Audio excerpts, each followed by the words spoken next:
বন্ধুসকল, এই কলিযুগৰ শেষ বহুত ভয়ংকৰ হ'ব। ভগৱান বিষ্ণুক দহ অৱতাৰ বুলি জনা যায়, কিন্তু আপোনালোকে জানেনে ভগৱান বিষ্ণু শেষ আৰু অন্তিম অৱতাৰ কালকি অৱতাৰ, যাৰ জন্ম এতিয়ালৈকে এই পৃথিৱীত হোৱা নাই।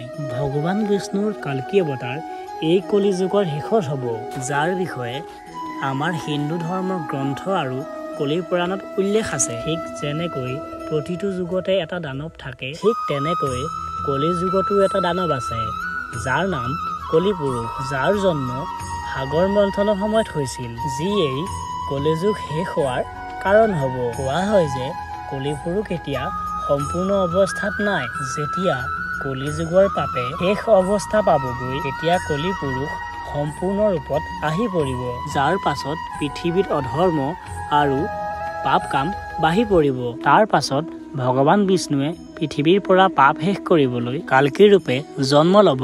তাৰ পাছত ভগৱান বিষ্ণুক কল্কি অৱতাৰে কলি পুৰুষৰ লগত যিখন যুদ্ধ হ'ব, এই যুদ্ধ মহাভাৰত আৰু ৰামায়ণতকৈও ভয়ংকৰ হ'ব। এই যুদ্ধত 7জন অমৰ যোদ্ধাই ভগৱান বিষ্ণুৰ কালকি অৱতাৰক সহায় কৰিব। এই 7জনৰ নাম হৈছে অশ্বত্থামা, ৰজাবলি, মহাবলী হনুমান, বিভীষণ, পৰশুৰাম, মহাঋষি বেদব্যাস আৰু ঋষি মাৰ্কণ্ডেয়। এই সকলোৱে মিলি অধৰ্ম আৰু পাপ শেষ কৰি এটা নতুন যুগ, সত্য যুগৰ আৰম্ভ কৰিব। বন্ধুসকল, আপোনালোকে যদি এনেধৰণৰ হিন্দু ধৰ্মৰ ভিডিঅ' চাই ভাল পায়, চেনেলটো ছাবস্ক্ৰাইব আৰু ফ'ল' কৰিব। ধন্যবাদ।